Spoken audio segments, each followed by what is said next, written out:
Assalamualaikum warahmatullahi wabarakatuh. Eh, di sini kami dari kelompok 4 RC, Manajemen Lingkungan Agroindustri, akan mempresentasikan hasil dari diskusi kami yang berjudul Rancangan Konsep Simbiosis Industri atau IIP Sederhana, Studi Kasus Penerapan Prinsip Ekologi Industri pada Pabrik Pengolahan Kopi. Next.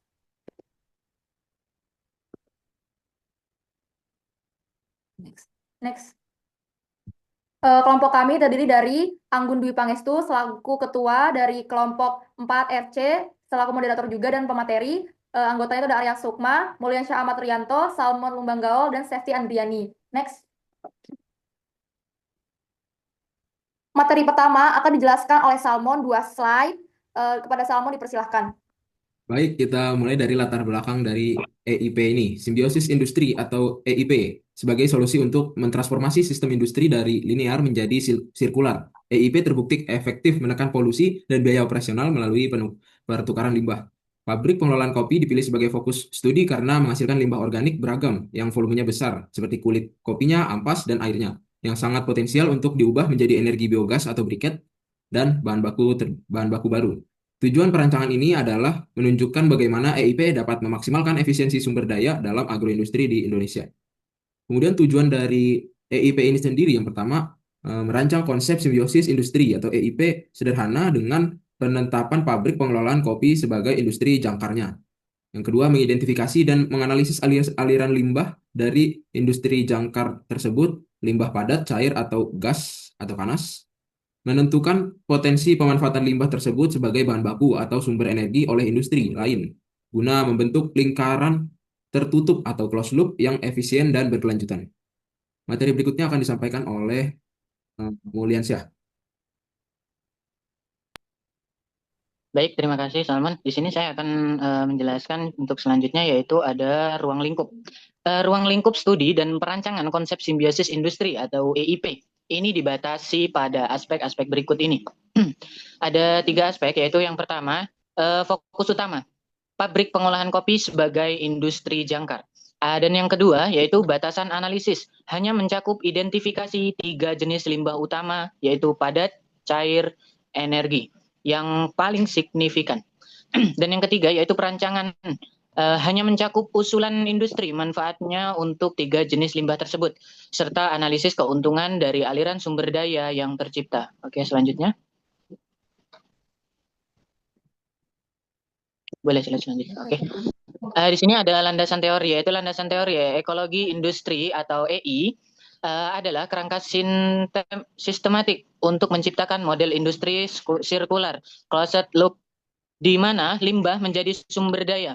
Konsep ini diimplementasikan melalui simbiosis industri atau EIP, yakni kolaborasi antar perusahaan untuk pertukaran limbah, energi, dan air. Industri pengolahan kopi dipilih karena menghasilkan limbah organik bervolume besar dan beragam, yaitu kulit kopi, ampas kopi, dan air limbah yang sangat berpotensial dan mendesak untuk diubah menjadi sumber daya baru melalui integrasi EIP. Baik, selanjutnya mungkin akan dijelaskan oleh Anggun Dwi Pangestu, dipersilahkan. Kemudian ada pemilihan industri jangkar. Pabrik pengolahan kopi ditetapkan sebagai industri jangkar IP, dipilih karena volume operasionalnya yang besar dan limbah organik signifikan, berupa kulit, ampas, dan cair yang dihasilkannya, menjadikannya titik pusat yang ideal untuk menciptakan rantai pertukaran sumber daya dan menopang simbiosis. Next. Selanjutnya ada identifikasi produk dan limbah. Produk utamanya adalah biji kopi sangrai atau olah, biji atau bubuk siap konsumsi. Limbah atau produk samping utama, yang pertama ada limbah padat, kulit kopi atau husk, kulit kering hasil pengupasan berpotensi energi tinggi. Yang kedua, limbah padat, ampas kopi atau spent coffee ground, residu pengolahan lanjutan, kaya nutrisi organik, dan yang terakhir ada limbah cair, air limbah proses basah, air pencucian, kandungan BOD atau COD sangat tinggi yang berpotensi mencemari. Yang selanjutnya akan dijelaskan oleh Arya Sukma. Dipersilahkan. Ya, di sini ada tabel simbiosis. Itu konsep ini mengubah seluruh aliran limbah utama padat, cair, dan energi. Dari aliran pendapatan atau penghematan biaya yang merupakan inti dari penerapan simbiosis industri. Kemudian di sini ada tabelnya yaitu 5 pabrik kopi. Yang dimana kulit kopi hoax limbah padat volume besar. Pemanfaat industri baru pendukung pabrik briket atau pellet brium energi industri pendukung. ada mekanisme pemanfaatan. Kulit kopi dikeringkan, dipadatkan, boleh menjadi briket atau pelet biomasa yang memiliki nilai kalor tinggi. Kemudian ada aliran sumber daya yang tercipta. Limbah menjadi energi. Biomasa ini dapat digunakan sebagai bahan bakar terbarukan untuk boiler internal pabrik kopi atau dijual sebagai bahan bakar padat ke industri lain. Yang kedua, ampas kopi. Spread of gluten, limbah padat kaya organik. Ini budidaya jamur, industri pemetaan baru. Terus yang itu ada ampas kopi dimanfaatkan sebagai media tanam atau substrat utama untuk budidaya jamur konsumsi, misalnya jamur tiram. Menggantikan sebagai atau seluruh penggunaan media tanam tradisional seperti serbuk gergaji. Kemudian ada limbah menjadi bahan baku. Ampas yang tadinya diubah menjadi input untuk produk pangan berharga. Yang tiga, air limbah, pencucian basah limbah cair. Ada instalasi pengolahan air limbah IPAL dengan digester anaerobik. Limbah cair dialirkan ke unit digester anaerobik untuk mencegah bahan. Limbah menjadi energi dan air. Biogas digunakan kembali oleh pabrik kopi sebagai sumber energi terbaru. Misalnya untuk pengeringan dan air yang telah diolah dapat digunakan untuk irigasi atau pencucian closed loop air dan energi. Konsep ini mengubah seluruh aliran limbah utama padat, cair, dan energi terbuang menjadi aliran pendapatan atau penghematan biaya yang merupakan inti dari penerapan simbiosis industri. Next.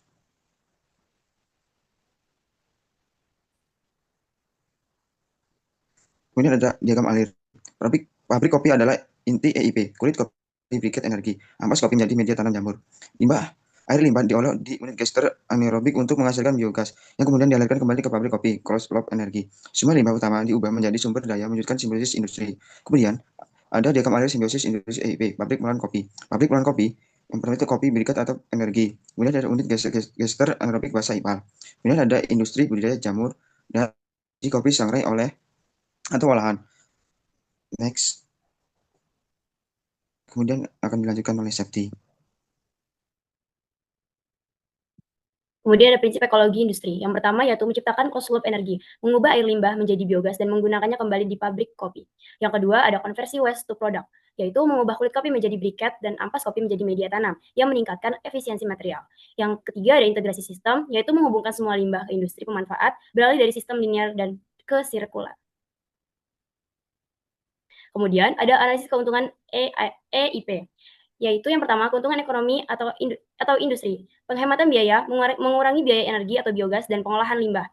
Ada pendapatan baru, penjualan briket dan ampas kopi. Yang kedua ada keuntungan lingkungan, yaitu pengurangan karbon, mengganti bahan bakar fosil, minimisasi polusi, yaitu mengolah limbah cair dan mengurangi limbah TPA. Yang terakhir ada keuntungan sosial atau masyarakat, penciptaan kerja, yaitu adanya industri pemanfaatan baru. Kemudian ada kualitas hidup, lingkungan lokal menjadi lebih bersih. Lanjut. Kemudian Kesimpulan dan yang saran. Ya, langsung nggak apa Septi. Lanjut aja. Kemudian yaitu yang terakhir ada kesimpulan dan saran dari materi ini.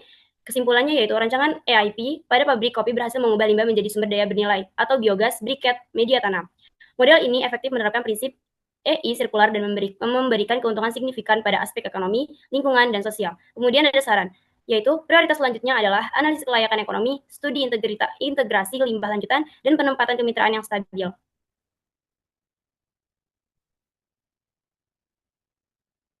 Kemudian ada daftar pustaka yang tertera pada slide tersebut. Kembali ke moderator.